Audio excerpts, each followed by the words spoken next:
नमस्कार। आज हम रॉबर्ट कियोसाकी की बहुत ही प्रभावशाली और कुछ हद तक विवादास्पद किताब रिच डैड पुअर डैड की थोड़ी गहराई में उतर रहे हैं। 1997 में आई थी ये किताब और पर्सनल फाइनेंस की दुनिया में तो इसने काफी हलचल मचाई थी। बिल्कुल। और हमारे पास जो भी एनालिसिस है वो यही बताता है कि आज भी ये क्यों इतनी रेलेवेंट है, क्यों इसकी इतनी बात होती है। तो हमारा मकसद साफ है, इस किताब के जो मेन आइडियाज हैं उनको समझना, क्या ताकत है इसकी, और साथ ही जो इस पर सवाल उठे, आलोचनाएं हुई हैं, उनको भी देखना है। सही कहा। कहानी तो पता ही है, दो किताबों के इर्द गिर्द घूमती है। एक तो पुअर डैड, जो लेखक के अपने पिता थे, पढ़े लिखे सिक्योर नौकरी वाले। हाँ, वो पारंपरिक रास्ता, स्कूल, नौकरी, रिटायरमेंट वाला। एग्जैक्टली। और दूसरे हैं रिच डैड, उनके दोस्त के पिता जो बिजनेस माइंडेड थे। और इन स्रोतों के हिसाब से यही वो थे जिन्होंने लेखक को बचपन में ही पैसे की वो बातें सिखाई, जो स्कूलों में तो नहीं सिखाई जाती। तो ये दो सोच, एक कर्मचारी वाली और एक उद्यमी वाली, यही किताब का फोकस है। हाँ बिल्कुल। कैसे इन दोनों का असर लेखक की सोच पर पड़ा, पैसे को लेकर, काम को लेकर, जिंदगी को लेकर, यही किताब दिखाती है। चलिए तो फिर खोलते हैं इसे। सबसे पहली और शायद सबसे बड़ी बात जो सामने आती है वो है फाइनेंशियल लिटरेसी, मतलब पैसे की समझ, इसका जबरदस्त महत्व। हाँ।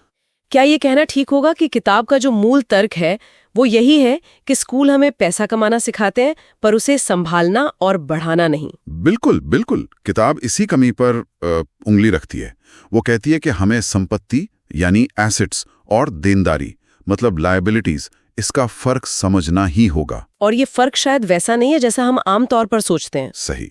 संपत्ति वो जो आपकी जेब में पैसा डाले, जैसे कोई प्रॉपर्टी किराए पर दी हो या डिविडेंड देने वाले स्टॉक्स।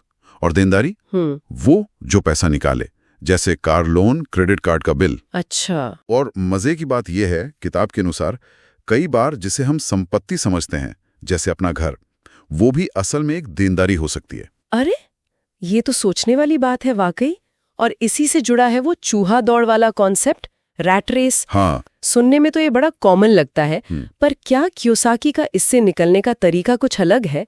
स्रोत क्या कहते हैं? हाँ, उनका जोर है कि सिर्फ सैलरी पर डिपेंडेंसी कम करो। उनका मानना है कि बस तनख्वाह के लिए जीना और बढ़ते खर्चों के चक्कर में फंसे रहना, यही है चूहा दौड़। अच्छा। और इससे निकलने के लिए वो कहते हैं पैसिव इनकम बनाओ, निष्क्रिय आय, मतलब ऐसी इनकम जिसके लिए आपको लगातार एक्टिवली काम ना करना पड़े। जैसे रियल एस्टेट से किराया आ रहा है या कोई बिजनेस है जिससे मुनाफा आ रहा है। एक और बात जो मुझे काफी इंटरेस्टिंग लगी, कमाने के लिए नहीं, सीखने के लिए काम करें।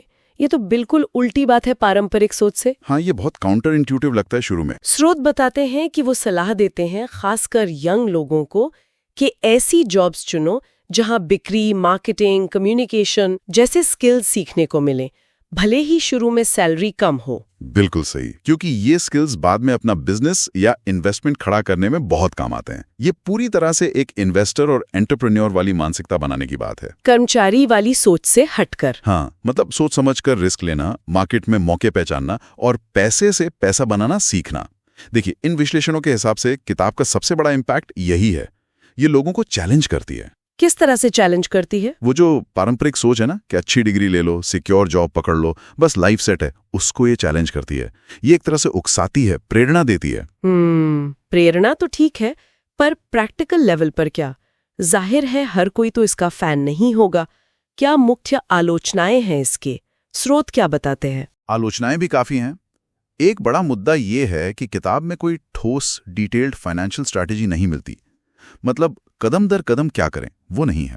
अच्छा, ये मानसिकता बदलने पर ज्यादा फोकस है, बजाय इसके कि ये बताए कि इन्वेस्ट कैसे करें, बजट कैसे बनाएं। हाँ बिल्कुल, ये बड़े आइडियाज देती है, पर बारीकियां वो मिसिंग है, टैक्स कैसे मैनेज करें वगैरह। और वो रिच डैड का क्या वो सच में थे? इस पर कुछ रोशनी डालते हैं स्रोत। उस पर भी सवाल है। कुछ क्रिटिक्स मानते हैं कि रिच डैड शायद एक काल्पनिक कैरेक्टर हैं, या हो सकता है कई लोगों को मिलाकर एक पात्र बनाया गया हो अपनी बात समझाने के लिए। अच्छा, ये तो इंटरेस्टिंग है। हाँ, और एक आलोचना ये भी है कि किताब रियल एस्टेट और एंटरप्रेन्योरशिप पर कुछ जरूरत से ज्यादा ही फोकस करती है, जो शायद सबके लिए ना हो। बिल्कुल, न सबके लिए संभव है, न ही सबकी रुचि होती है। और सबसे जरूरी बात, इन रास्तों में जो रिस्क हैं उनको अक्सर थोड़ा कम करके दिखाया गया है। तो पढ़ने वाले को लग सकता है कि अमीर बनना शायद उतना मुश्किल नहीं है। तो अगर इन सब बातों को समेटें तो इस किताब का निचोड़ क्या है?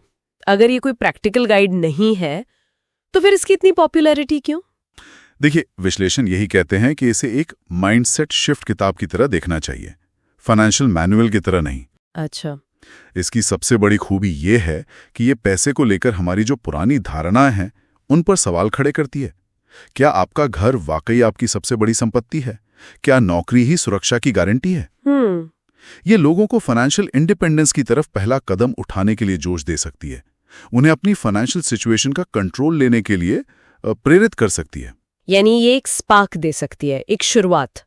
पर आगे का रास्ता फिर खुद खोजना होगा, शायद दूसरी किताबों या सलाहकारों की मदद से। बिल्कुल सही।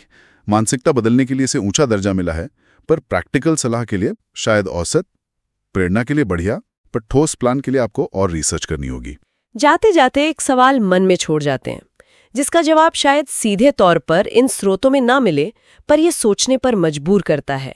अगर हमारी एजुकेशन सिस्टम हमें पैसे मैनेज करना नहीं सिखाती, जैसा कि कियोसाकी कहते हैं, तो फिर आज के समय में इस जरूरी ज्ञान को पाने का सबसे भरोसेमंद और असरदार तरीका क्या हो सकता है?